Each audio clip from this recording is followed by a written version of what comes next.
Om Swastiastu. Assalamualaikum warahmatullahi wabarakatuh. Shalom, nama budaya, salam kebajikan, salam sejahtera bagi kita semua, dan salam harmoni. Baik, di sini saya akan menjelaskan mengenai bintang bangun datar. Pada mata kuliah Logika Pemrograman dengan dosen pengampu Bapak Adrianus Iwayan Ilya Yuda Sukmana, Eskom MPD, dan Bapak Alexander Hamonanga Simamora, SE MPD. Baik, sebelum lanjut ke materi, perkenalkan, nama saya Niputu Kesya Ardianti dengan NIM 2211021012. Baik, langkah awal yang kita harus lakukan yaitu meng-create new file, lalu mengetik index include iostream using namespace std. Dan kita mengetik index integer main, yang dimana integer main di sini adalah titik awal dari eksekusi program C++. Nah, fungsi dari main di sini harus ada dalam setiap program C++ dan memiliki tipe pengembalian integer. Nah, dalam kasus ini main tidak menerima argumen. Nah, ditunjukkan dengan tanda kurung kosong setelah namanya dan mengembalikan nilai bertype integer setelah selesai dieksekusi. Lalu indeks di dalamnya yaitu ada char kembali.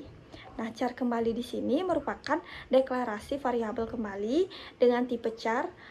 Variabel ini memungkinkan akan digunakan untuk menyimpan nilai yang menandakan apakah pengguna ingin mengulangi atau kembali ke suatu bagian dalam program. Nah, selanjutnya ada integer IJKL.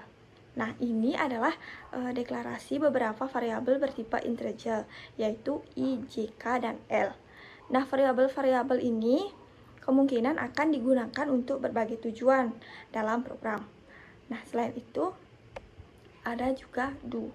Nah, do di sini adalah sintaks dari looping do while. Blok kode yang dijalankan terletak di antara kurung kurawa. Nah, kondisi yang diperiksa ini terletak setelah while. Nah, jika kondisi tersebut bernilai true, maka blok kode akan diulangi. Yang selanjutnya yaitu sistem CLS atau clear screen. Nah, sistem CLS di sini adalah panggilan sistem untuk membersihkan layar konsol.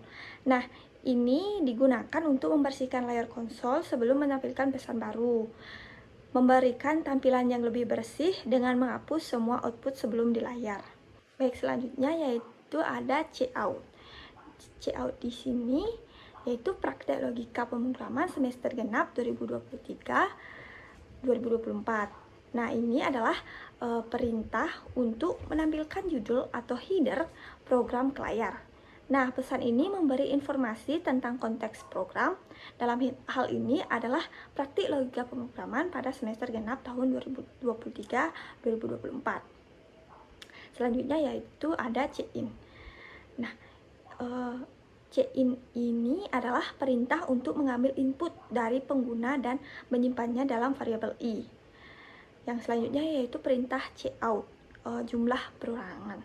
Nah, di sini bertujuan untuk menampilkan pesan dari jumlah perulangan. Selanjutnya ada kode yang menerima jumlah perulangan yang diinput adalah perintah check-in i. Integer pilihan check-in ini adalah perintah untuk mengambil input dari pengguna dan penyimpannya dalam variabel pilihan. Selanjutnya yaitu switch pilihan adalah struktur pengendali percabangan dalam bahasa pemrograman C++ yang memungkinkan program untuk memilih satu dari beberapa jalur eksekusi berdasarkan nilai variabel pilihan. Selanjutnya yaitu kita ke K1, yang dimana cout data inputan ini adalah perintah untuk menampilkan teks data inputan diikuti oleh nilai dari variabel i yang mungkin merupakan jumlah perulangan yang dimasukkan oleh pengguna. Selanjutnya yaitu ada cout menu pilihan bintang dasar NL. Nah, ini merupakan perintah untuk menampilkan teks menu diikuti oleh nilai dari variabel pilihan yang mungkin merupakan pilihan menu yang dimasukkan oleh pengguna, kemudian diikuti oleh teks bintang dasar. Yang selanjutnya yaitu cout output. Nah, ini adalah perintah untuk menampilkan baris panjang tanda sama dengan sebagai pembatas di antara header dan output aktual. Nah, ini membantu untuk membuat tampilan output lebih terstruktur. Selanjutnya yaitu for int j sama dengan 1, j kurang dari sama dengan i, j++. Looping for yang akan mengeksekusi blok kode di dalamnya sebanyak i, di mana i adalah jumlah perulangan yang dimasukkan oleh pengguna. Yang selanjutnya yaitu looping for yang digunakan untuk melakukan iterasi sebanyak i. Nah, yang di mana i di sini adalah jumlah perulangan yang dimasukkan oleh pengguna. Selanjutnya yaitu for. Nah, di sini for adalah kata kunci yang menandakan bahwa kita akan membuat sebuah loop atau looping. Nah, yang selanjutnya yaitu integer j sama dengan 1, j kurang dari sama dengan i, j++ adalah bagian deklarasi dan kondisi looping for terdiri dari 3 bagian, yaitu integer j sama dengan 1 adalah inisialisasi variabel looping j. Variabel j dideklarasikan sebagai integer dan diinisialisasikan dengan nilai 1. Ini adalah nilai awal dari variabel looping j. Selanjutnya yaitu j kurang dari sama dengan i. Ini adalah kondisi looping. Looping akan terus berjalan selama nilai variabel j kurang dari atau sama dengan nilai variabel i. Selanjutnya yaitu j++. Ini adalah ekspresi pengupdatean variabel looping j setiap kali blok looping dieksekusi. Nilai variabel j akan ditambah 1. Yang selanjutnya yaitu cout, yaitu perintah untuk menampilkan satu karakter bintang di layar konsol. Nah, yang akan diulang sebanyak i sesuai dengan nilai variabel i yang diinputkan oleh pengguna. Yang selanjutnya yaitu cout nl. Nah, ini adalah perintah untuk pindah ke baris baru setelah menampilkan bintang sebanyak i dan membantu untuk membuat output menjadi lebih terstruktur dan mudah dibaca. Nah, selanjutnya yaitu cout selesai nl. Nah, ini adalah perintah untuk menampilkan baris panjang tanda sama dengan sebagai pembatas di antara output dan pesan penutup. Nah, ini membantu untuk membuat tampilan output lebih terstruktur. Selanjutnya yaitu break. Nah, break di sini adalah perintah untuk keluar dari switch. Setelah mencapai break, program akan melanjutkan eksekusi setelah blok switch ini, mengabaikan kasus-kasus lainnya yang mungkin cocok dengan nilai pilihan. Selanjutnya kita beralih ke case 2. Nah, pada case 2 ini sangat berbeda dengan case 1 karena memiliki dua looping dengan perannya masing-masing, yaitu for int j sama dengan 1, j kurang dari sama dengan i, j++. Nah, di mana ini adalah looping luar yang bertanggung jawab untuk mengatur jumlah baris yang akan dihasilkan dalam pola bintang kotak.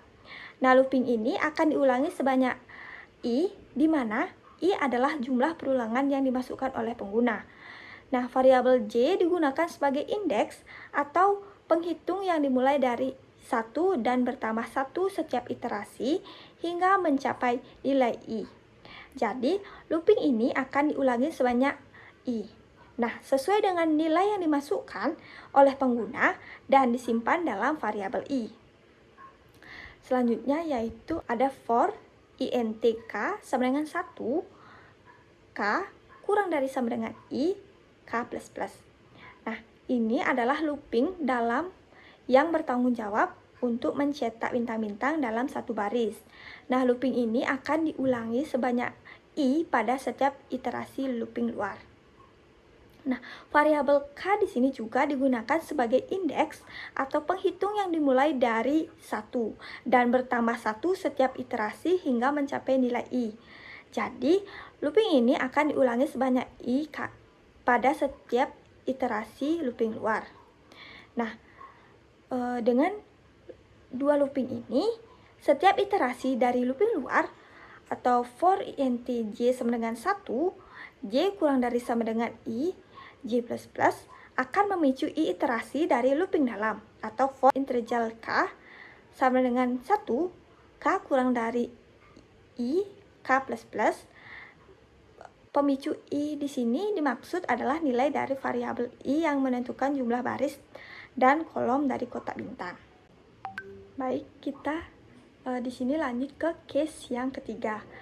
Nah, sama halnya dengan case yang kedua, di sini pada case yang ketiga terdiri dua looping for juga. Nah, yang pertama yaitu for integer j sama dengan 1, j kurang dari sama dengan I, j++. Nah, ini adalah looping luar yang bertanggung jawab untuk mengatur jumlah baris dalam pola segitiga siku kiri bawah. Nah, variabel j digunakan sebagai indeks atau penghitung yang dimulai dari 1 dan bertambah 1 setiap iterasi hingga mencapai nilai I. Nah, jadi looping ini akan diulangi sebanyak I, di mana I adalah jumlah perulangan yang dimasukkan oleh pengguna. Selanjutnya yaitu ada for integral k sama dengan 1, k kurang dari sama dengan j, k++. Nah, di sini looping dalam yang bertanggung jawab untuk mencetak bintang-bintang dalam setiap baris, variabel k di sini juga digunakan sebagai indeks atau penghitung yang dimulai dari 1 dan bertambah 1 setiap iterasi hingga mencapai nilai yang sama dengan nilai variabel j.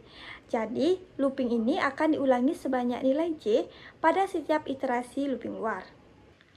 Baik, yang selanjutnya yaitu case keempat. Nah, case keempat ini juga memiliki dua looping.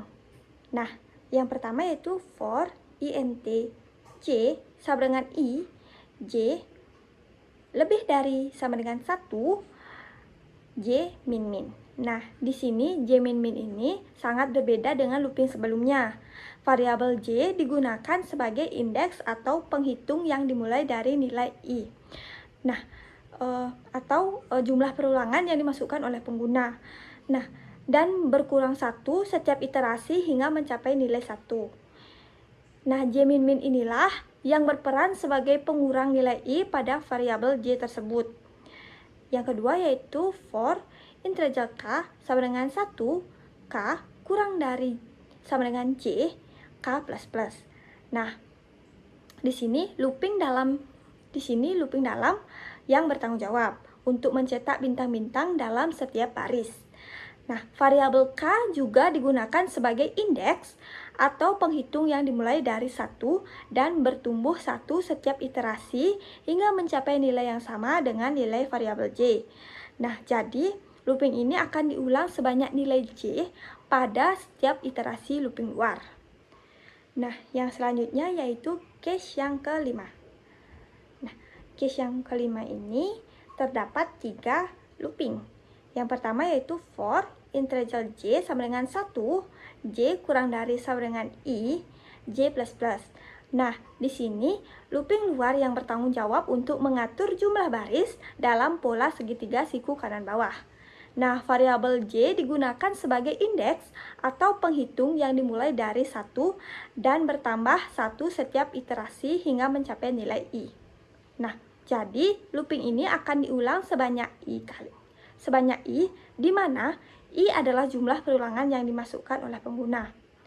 Yang kedua yaitu for integral k sama dengan 1, k kurang dari sama dengan I, min j, k++.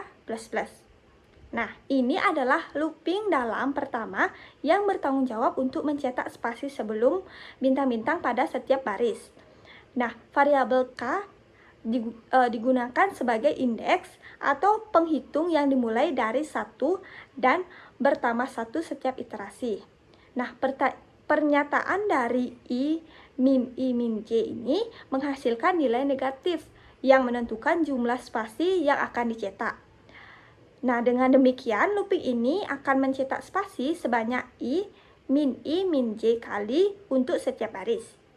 Yang selanjutnya yaitu for integer L sama dengan 1, L kurang dari sama dengan C, L plus plus. Nah, di sini adalah looping dalam kedua yang bertanggung jawab untuk mencetak bintang-bintang pada setiap baris. Nah, variabel L digunakan sebagai indeks atau penghitung yang dimulai dari 1 dan bertambah 1 setiap iterasi hingga mencapai nilai J. Nah, ini akan mencetak bintang sebanyak nilai J pada setiap baris. Baik, yang selanjutnya yaitu case yang ke-6. Nah, di sini looping luar for integer J sama dengan 1, J kurang dari sama dengan I, J plus plus. Nah, variabel J digunakan sebagai indeks atau penghitung untuk menentukan jumlah baris. Nah, dimulai dari nilai L dan diulangi hingga mencapai nilai I. Nah, pada setiap iterasi, loop atau looping dalam akan mencetak spasi untuk memberikan efek pergeseran bintang ke kanan. Nah, looping dalam pertama yaitu for integer K sama dengan 1, K kurang dari J, K plus plus. Nah, di sini looping ini bertanggung jawab untuk mencetak spasi sebelum bintang-bintang pada setiap baris. Nah, dimulai dari 1 dan diulangi hingga nilai J. Nah, pada setiap iterasi, looping ini mencetak spasi untuk memberikan efek pergeseran bintang ke kanan. Selanjutnya yaitu looping dalam kedua, yaitu for integer L sama dengan I, L kurang dari sama dengan J, L min. Nah, looping ini bertanggung jawab untuk mencetak bintang-bintang pada setiap baris. Nah, dimulai dari nilai I atau jumlah total baris dan diulangi hingga J, indeks baris pada saat itu. Nah, pada setiap iterasi, looping ini mencetak bintang untuk membentuk pola segitiga. Baik, di sini kita akan membuat layout kembali ke menu utama Y atau T. Nah, baris ini mencetak pesan ke layar, meminta pengguna untuk memberikan jawaban. Nah, apakah mereka ingin kembali ke menu utama atau tidak? Nah, dalam pesan ini mengharapkan jawaban dalam bentuk Y atau T atau ya atau tidak. Yang selanjutnya yaitu check in kembali. Nah, baris ini menerima input dari pengguna, yaitu karakter Y atau T, yang menunjukkan apakah mereka ingin kembali ke menu utama atau tidak. Nah, input ini disimpan dalam variabel kembali. Nah, yang selanjutnya yaitu if kembali sama dengan T. Setelah pengguna memberikan jawaban atau kondisi ini, memeriksa apakah jawaban pengguna adalah T atau tidak. Jika demikian, berarti pengguna tidak ingin kembali ke menu utama. Nah, yang selanjutnya yaitu exit atau 0. Nah, jika jawaban pengguna adalah T atau tidak, program akan keluar. Nah, fungsi exit di sini digunakan untuk mengakhiri program secara tiba-tiba dengan kode keluar atau 0. Nah, menandakan bahwa program telah selesai berjalan. Yang selanjutnya yaitu while atau kembali, atau Y kembali, atau Y kecil atau kembali Y besar. Nah, setelah selesai memproses input, pengguna menanggapi jawabannya, program akan masuk ke dalam looping do while. Nah, looping ini memeriksa apakah pengguna ingin kembali ke menu utama. Jika variabel kembali memiliki nilai Y atau Y besar atau ya, maka program akan kembali ke menu utama dan mengulangi proses. Nah, jika tidak, program akan keluar dari looping dan berakhir. Yang selanjutnya, yang terakhir yaitu return atau 0. Nah, jika program mencapai titik ini, berarti pengguna memilih untuk tidak kembali ke menu utama dan program selesai berjalan. Nah, fungsi main akan mengembalikan nilai 0. Nah, menandakan bahwa program telah berakhir dengan sukses. Baik, sekian penjelasan dari saya. Mohon maaf apabila terdapat kesalahan. Saya tutup dengan mengaturkan Parama Santi. Om Santi Santi Santi Om. Wassalamualaikum warahmatullahi wabarakatuh. Shalom, namo buddhaya, salam kebajikan, salam sejahtera bagi kita semua, dan salam harmoni.